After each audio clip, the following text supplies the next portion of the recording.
दैनिक जागरण का संपादकीय डिक्टेशन। गति 100 शब्द प्रति मिनट। स्टार्ट होगा 5 सेकेंड बाद।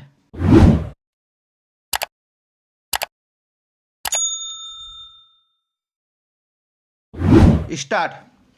कोई नेता बौखलाहट, घृणा या फिर किसी स्वार्थ के कारण किस हद तक गिर सकता है, इसका ताज़ा उदाहरण है द्रमुक सांसद ए राजा का यह बेहुदा बयान कि भारत कोई देश ही नहीं।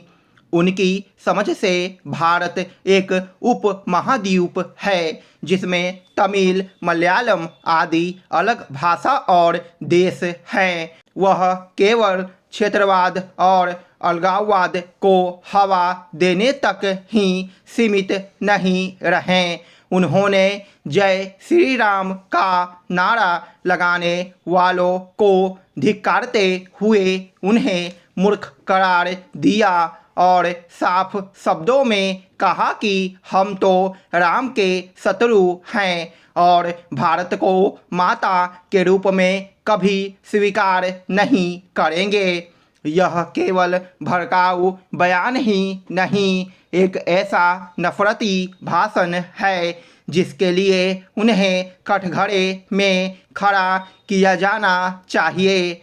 उन्होंने यह उकसावे वाला बयान तब दिया जब एक दिन पहले ही सुप्रीम कोर्ट ने तमिलनाडु के मंत्री और मुख्यमंत्री M.K. स्टालिन के बेटे उदयनिधि को उनके उस कथन के लिए फटकार लगाई थी जिसमें उन्होंने सनातन धर्म को डेंगू मलेरिया बताते हुए उसे खत्म करने की ज़रूरत जताई थी। जब उदयनिधि ने यह सब कहा था तब जिन नेताओं ने उनका समर्थन किया था उनमें ए राजा भी शामिल थे।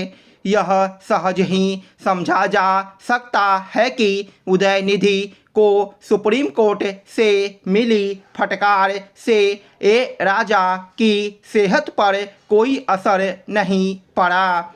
ए राजा द्रमुक के सांसद भर नहीं हैं, वह मनमोहन सरकार में मंत्री भी रह चुके हैं। 2G घोटाले के लिए वही जिम्मेदार माने जाते हैं जिन घपले घोटालों ने कांग्रेस की लुटिया डुबोने का काम किया, उनमें 2G घोटाला भी था।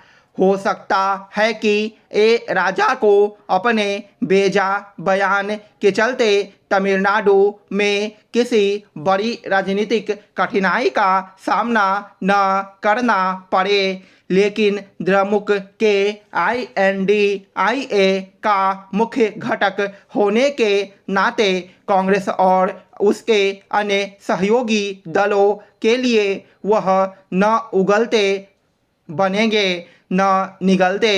कांग्रेस और INDIA के अन्य घटक ए राजा के बयान से असहमति जताकर या फिर उनके कथन को उनका निजी विचार करार देकर अपना पल्ला नहीं झाड़ सकते।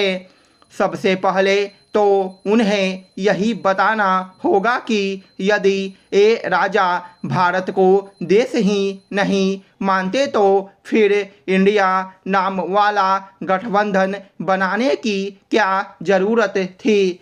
यह पहली बार नहीं है जब तमिलनाडु में राजनीतिक स्वार्थों के चलते हिंदी या फिर राम के नाम पर लोगों की भावनाएं भड़काने का काम किया गया हो। यह काम वहां पहले भी किया जाता रहा है। इसी तरह वहां तमिल राष्ट्रवाद को भी उभारने की हरकत होती रही है। इस बार तो ए राजा सारी हदें ही पार कर गए। सुप्रीम कोर्ट को चाहिए कि वह उनके बयान का स्वतः संज्ञान लें क्योंकि ऐसे बिगड़े बोल तो देश विरोधी या फिर अलगाववादी संगठनों के तत्व बोलते हैं। चूँकि ऐसे बयान देश की एकता और अखंडता को गंभीर क्षति पहुंचाने वाले हैं, इसलिए उन्हें सहन नहीं किया जा सकता। जमीन निबंधन के नियमों में हाल में आए बदलाव के बाद राज्य सरकार ने सभी अंचलों में विशेष शिविर लगाने का आदेश दिया है। इस शिविर में वंशावली बनाने और बंटवारानामा आवेदन के आधार पर दाखिल खारिज की प्रक्रिया आगे बढ़ाई जाएगी। इससे लोगों को तो राहत मिली ही है, सरकार को हो रहे राजस्व के नुकसान की भरपाई होने की भी उम्मीद है। दरअसल हाल में सरकार ने यह फैसला लिया है कि जमीन का निबंधन जिसके नाम से होगा रजिस्ट्री वही कर सकेगा। इस फैसले का तात्कालिक असर यह हुआ कि रजिस्ट्री ऑफिस में निबंधन के मामलों में बहुत तेज गिरावट आई। पूर्व में वंशावली दिखाकर बेटा या पोता जिस जमीन को दूसरे को बेच ले रहे थे उस पर रोक लग गई।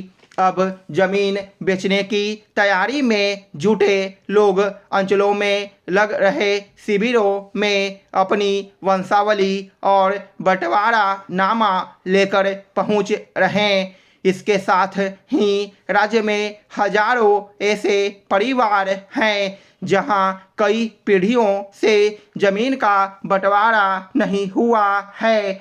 उन्हें उम्मीद जगी है कि अब आसानी से वह अपनी जमीन का दाखिल खारिज करा सकेंगे। उम्मीद यह भी की जानी चाहिए कि इस नियम के आने से जमीन को फर्जी तरीके से बेचने के मामलों पर रोक लगेगी। स्टॉप।